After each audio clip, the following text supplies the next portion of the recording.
Alô pessoas, Mona Lisa aqui do canal Dividindo Experiências e hoje eu quero dividir uma experiência muito especial com vocês.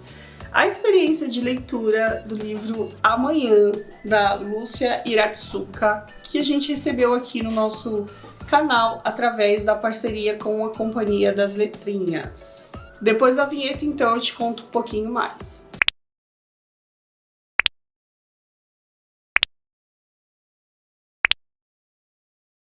Amanhã tem escola? Perguntaram três meninas.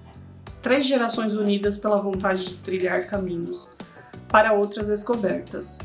O tempo anda, ora devagar, ora depressa, entre cores que brotam da terra ou chegam de longe. Entre espanto e ansiedade, surgem traços, palavras, desenhos e cantos que mostram as trilhas para o amanhã.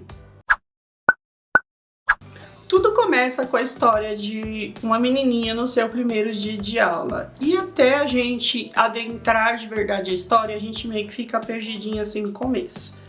Mas tudo absolutamente dentro do esperado na leitura do livro.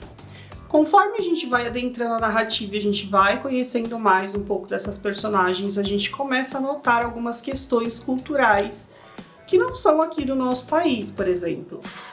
Então, como a capa mesmo mostra, a gente tem três gerações, né, de personagens que vão contar as suas histórias indo para a escola. Eu gosto muito dessas marcações temporais na leitura dos livros, principalmente do livro infantil, porque é possível que nós conversemos em sala de aula com os alunos sobre a temporalidade das histórias, sobre os livros e sobre como cada história, às vezes, por vir da mesma família, elas acabam se repetindo. Esse é um livro que, por exemplo, a gente consegue fazer esse tipo de discurso de pensamento ou de percurso para orientar o pensamento dos alunos dentro da leitura do livro. A gente tem aqui, por exemplo, um contexto de guerra dentro desse livro que mesmo com esse contexto de guerra, a autora e a ilustradora, ela consegue trazer, na verdade, a autora e ilustradora, né, porque é a mesma pessoa, ela consegue trazer uma suavidade do assunto através dos traços, das imagens, das expressões dos personagens. É tão sutil a maneira que ela traz essa temporalidade dentro do livro que eu particularmente fiquei encantada. A gente tem uma personagem menina que, ao ir para a escola, ao se sentir ansiosa ali no seu primeiro dia de aula, ela acaba questionando a mãe dela sobre como era a escola na infância dessa mãe. E a mãe, por sua vez, começa a contar como é a história da escola dela e aí ela rememora a mãe dela, que seria a avó da menina. E assim a história vai se sobrepondo e se construindo. A mãe dessa nossa personagem principal narra como que era ir para a escola no contexto de guerra, como que ela fazia para estudar, já que tinha os perigos ali da guerra iminentes, né, que era muito difícil, então a escola era escondida, então às vezes eles iam para a escola para estudar, mas tinha que ser uma coisa muito velada, muito escondida, então ela passa a contar para essa menina sobre essas histórias. E aí, num terceiro momento do livro, a gente tem a nossa personagem central questionando a avó sobre como era ir para a escola no tempo dela. A avó, que é do Japão, né, conta as experiências dela a partir dessas vivências de escola lá no Japão. Então ela começa a contar como que era, o que ela aprendia e como era a sua sala de aula.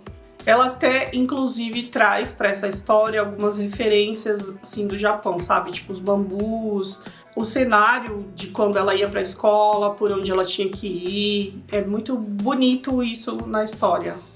E a gente consegue sentir pelos traços essa delicadeza, como se o livro tivesse mesmo trazendo essa memória ativa.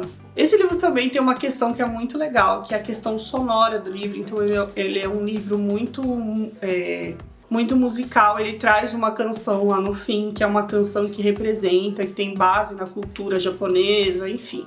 Então ele tem essa coisa mais fluida, um texto mais fluido, um texto mais sonoro. É um livro assim, gente, maravilhoso. Eu até anotei aqui para vocês, ó, a autora relata que a inspiração para a primeira parte do livro veio de um lugar chamado Açarri, que significa sol da manhã e fica no interior de São Paulo. Para quem me assiste aí que é do interior de São Paulo, vocês conhecem esse lugar, gente? Deixa aqui nos comentários. Já a segunda história, ela se baseou nas histórias dos imigrantes quando vinham da guerra, né, para o Brasil.